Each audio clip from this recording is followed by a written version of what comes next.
सदा सत्स्वरूपं प्रसन्नात्मभावम्. ஓம் சாய்ராம். சாய்பாபாவின் சரித்திரம் சாய் குடும்ப உறவுகளுக்கு பேரன்புகளுடன் அனு.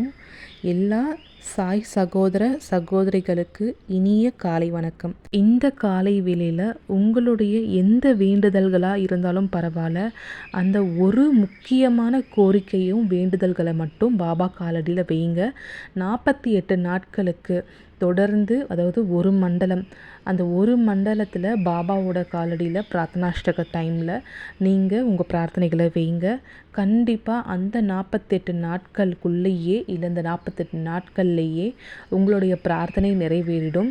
அப்படி இல்லையா உங்கள் கண்ணுக்கு முன்னாடி அந்த பிரார்த்தனை முன்னேற்றமாக இருக்கும். அதை நீங்கள் கண் கூட பார்க்கலாம். தாசகனு மகாராஜ் ஸ்தவன மஞ்சளில் சொல்லியிருக்க மாதிரி நம்ம பாபாவுடைய ஆசீர்வாதங்கள் பெற்று எல்லா செல்வங்களும் பெற்று நம்ம நோய் நொடி இல்லாமல் வாழணும் அப்படின்னு சொல்லிட்டு பாபா கிட்ட நம்ம பிரார்த்தனை வைப்போம். உங்கள் வேண்டுதல் எதுவாக இருந்தாலும் இந்த டைமில் டெய்லி நீங்கள் பிரார்த்தனாஷ்டகத்தில் ஈடுபட்டு கலந்துக்கோங்க. இன்றைக்கி குறிப்பாக வேலை இல்லாதவர்களுக்காக வேலை கிடைக்கணும் அப்படின்ட்டு நம்ம பிரார்த்தனாஷ்டகத்தில் நம்ம கூட்டு பிரார்த்தனை வைக்க போகிறோம். கண்டிப்பாக 100% உங்கள் பிரார்த்தனைகள் நிறைவேறும். 48 நாட்களுக்கு கூட்டு பிரார்த்தனையில் பிரார்த்தனாஷ்டகத்தில் காலையில் கலந்துக்கோங்க. ஓம் சாய்ராம். பிரார்த்தனாஷ்டகம். சாந்தமான மனமுடையவரே, சிறந்த அறிவுடையவரே, சாய்நாதா, அருள் நிறைந்தவரே, கருணை கடலே, சத்திய ஸ்வரூபமானவரே, மாயையாகிய இருளை அழிப்பவரே, ஜாதி மதங்களுக்கு அப்பாற்பட்டவரே, சாதனையின் முடிவை அடைந்தவரே, எண்ணங்களுக்கு அப்பாற்பட்டவரே, கருணைக்கு உறைவிடமே, ஷீரடி கிராமத்தில் உறைபவரே, ஓ சாய்நாதா, என்னை காப்பாற்றும், என்னை காப்பாற்றும். ஞானமாகிய கதிரவனே, ஞானத்தை அளிப்பவரே, எல்லாவித நன்மைகளையும் செய்பவரே, பக்தர்களின் இதயத்தில் உலவும் அன்னமே, உமது பாதங்களை அடைந்தவரை காப்பவரே, சிருஷ்டி செய்யும் பிரம்மா நீ, காக்கும் தெய்வமான லக்ஷ்மியின் கணவன் விஷ்ணுவும் நீயே, உண்மையில் உலகங்களையும் லயமடையச் செய்யும் ருத்ரனும் நீயே. நீர் இல்லாத இடம் இவ்வுலகில் எங்கும் இல்லை. சாய்நாதா, நீர் எல்லாம் அறிபவர், எல்லோரின் இதயத்திலும் உறைபவர்.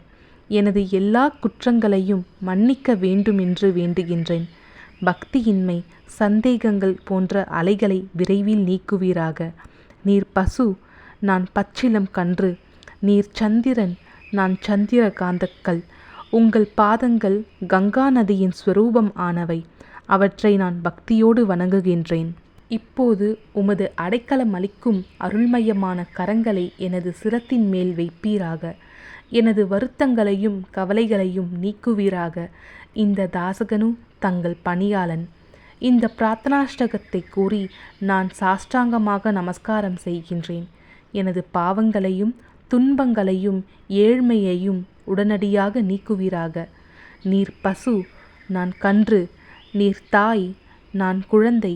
என் விஷயத்தில் மனதில் கடினம் கொள்ள வேண்டாம். நீர் மலையருகில் உள்ள சந்தன மரம், நான் முள்ளடர்ந்த புதர். நீர் புனிதமான கோதாவரி நீர், நான் பெரும் பாவி. ஓ குருராயா, உமது தரிசனம் ஏற்பட்ட பிறகும் என்னிடத்தில் உள்ள துர்க்குணங்கள் என்ற மாசு அவ்வாறே தங்கியிருக்குமாகில் உம்மை சந்தனம் என்று எவர் கூறுவர்? கஸ்தூரியின் அண்மையை அடைந்த மண்ணும் உயர்வாக மதிக்கப்படுகின்றது. மலர்களின் அண்மையால் நாரும் தலையில் உயர்ந்த இடத்தை பெறுகின்றது. மகான்களின் தன்மையும் இத்தகையதே. அவர்கள் எந்தெந்த பொருட்களை எல்லாம் ஏற்றுக்கொள்கின்றார்களோ அவற்றை உயர்ந்த நிலைகளை அடைவிக்கின்றார்கள். சிவபெருமான் விபூதி, கோவணம், நந்தி ஆகியவற்றை ஏற்றுக்கொண்டதால் எல்லா திக்குகளிலும் அந்த பொருட்களுக்கு மிகவும் மிகுந்த மதிப்பும் மரியாதையும் ஏற்பட்டுள்ளது. இடையர்கள் மகிழ்விக்கும் பொருட்டு பிருந்தாவனத்திலும் யமுனை நதிக்கரையிலும் ஜகத்துக்கெல்லாம் இறைவனானவன் தஹிகலா என்ற விளையாட்டை விளையாடினான். ஞானிகள் அவ்விளையாட்டையும் உயர்வாகவே மதிக்கின்றார்கள். அவ்வாறே நான் துராச்சாரியாயினும் உம்மை அடைந்துள்ளேன். ஓ குருராயா, எனவே இதை பற்றி உள்ளத்தில் எண்ணிப்பாரும். ஓ குருராயா, இகத்திலும் பரத்திலும் எந்தெந்த பொருட்களை சுகம் என்று என் மனம் சந்தேகமற கருதுகின்றதோ அவற்றையெல்லாம் நிறைவேற்ற வேண்டும். உமது கருணையினால் இவ்வாறு செய்துவிடும். எனது மனதை அடக்கிவிடும். சமுத்திரத்தை இனிமையாக செய்துவிட்டால் பிறகு உப்புத்தன்மையை பற்றிய பயம் இல்லை. சமுத்திரத்தை இனிமையாக்கும் சக்தி உண்மையில் உனக்கு உண்டு. எனவே தாசகனுவின் இந்த வேண்டுதலை நிறைவேற்றுவீர். என்னிடம் என்னென்ன குறைகள் உள்ளனவோ அவை அனைத்தும் உமதே. சித்தர்களுக்கெல்லாம் அரசனான உமக்கு குறை என்பது பொருந்தாது. இப்பொழுது அதிகமாக சொல்வது எதற்காக? நீரே எனக்கு ஆதாரம். தாயினுடைய இடுப்பில் உள்ள குழந்தை இயல்பாகவே பயமுற்று இருக்கின்றது. ஓ மகாராஜா, இந்த துதியை எவரெவர் அன்புடன் படிக்கின்றார்களோ அவர்களுடைய விருப்பங்கள் நிறைவேற்றுவீர். இந்த துதியை படிப்பவர்களின் 3 வித தாபங்களும் 1 ஆண்டுக்குள் விலகிவிடும் என்பதே இந்த துதியின் மேல் உமது நிரந்தரமான அருளாசியாக இருக்கட்டும். ஸ்நானம் முதலியவற்றை செய்து முடித்த பின், சுத்தமாக ஆனபின், உங்களது மனதில் சுத்தமான பக்தியோடு தினமும் இந்த துதியை படிக்கவும். இவ்வாறு செய்ய முடியாவிட்டால் ஒவ்வொரு வியாழக்கிழமை அன்றும் மனதில் சத்குரு மூர்த்தியை இருத்தி படிக்கவும். அதுவும் கூட இயலாவிடில் ஏகாதசி தோறும் அதன் விளைவுகளை பார்ப்பதற்காக இந்த துதியை படியுங்கள். துதியை படிப்பவர்களுக்கு இறுதி கணக்கில் உயர்ந்த நிலையை குருமூர்த்தி அளிப்பார். நான் சொல்வதை கேட்டுக்கொண்டிருப்பவர்களே, இவ்வுலகியல் ஆசைகளை அவர் விரைவில் நிறைவேற்றுவார். இந்த துதியை பாராயணம் செய்வதால், மீண்டும் மீண்டும் படிப்பதால் முட்டாள்கள் அறிவாளிகள் ஆவார்கள். எவருக்காயினும் வாழ்நாள் குறைவாக இருப்பின் அவர்கள் இதை படிப்பதால் 100 ஆண்டு ஆயுள் உள்ளவர்கள் ஆவார்கள். இந்த துதியை படிப்பதால் செல்வத்திற்கு குறைவு இருந்தால் குபேரன் அவர்களது இல்லத்திற்கு வந்து பணி செய்வான். இது சத்தியம், இது சத்தியம், இது சத்தியம் என்று மும்முறை உரைக்கின்றேன். சந்ததி அற்றவர்களுக்கு இந்த துதியை படிப்பதால் குழந்தை செல்வம் கிட்டும்.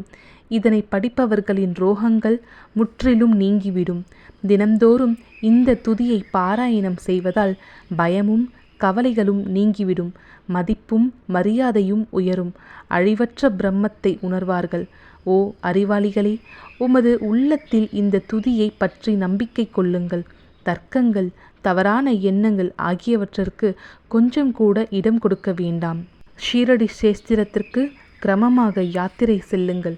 பாபாவின் திருவடிகளை மனதில் இருத்துங்கள். அவர் அனாதைகளின் உறவினர், பக்தர்களின் விருப்பங்களை பூர்த்தி செய்யும் கற்பகத்தரு. அவருடைய பிரேமையினாலேயே இந்த துதியை எழுதினேன். இல்லாவிடில் பாமரனாகிய என்னால் இத்தகைய படைப்பு எவ்வாறு ஏற்பட முடியும்?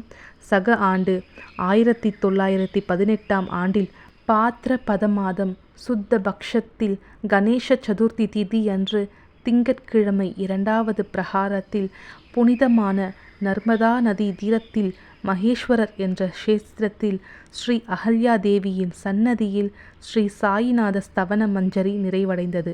மகேஸ்வரம் என்ற புகழ்பெற்ற க்ஷேத்திரத்தில் இந்த துதி நிறைவடைந்தது. ஸ்ரீ சாயிநாதர் என் மனதுட்புகுந்து ஒவ்வொரு பதத்தையும் என்னை கூற வைத்தார். தாமோதரன் என்ற சீடன் இந்த துதியை எழுதினான். தாசகனுவாகிய நான் எல்லா மகான்களுக்கும் பணியாள். ஸ்ரீ சாயிநாத ஸ்தவன மஞ்சரி சம்சார சாகரத்தை கடக்க உதவட்டும். ஓ பாண்டுரங்கா, இதுவே தாசகனுவின் பக்தி மிகுந்த பிரார்த்தனை. மங்களம், சுபமங்கலம். ஸ்ரீ சச்சிதானந்த சமர்த்த சத்குரு ஸ்ரீ சாய்நாத் மகராஜ் கி ஜெய். ஓம் சாய்ராம். கடைசி வரைக்கும் இந்த பிரார்த்தனாஷ்டகத்தில் கலந்துக்கிட்ட உங்கள் எல்லாருடைய வேண்டுதல்களும் கூடிய சீக்கிரம் பாபாவின் அருளால் நிறைவேற வாழ்த்துக்கள். ஓம் சாய்ராம்.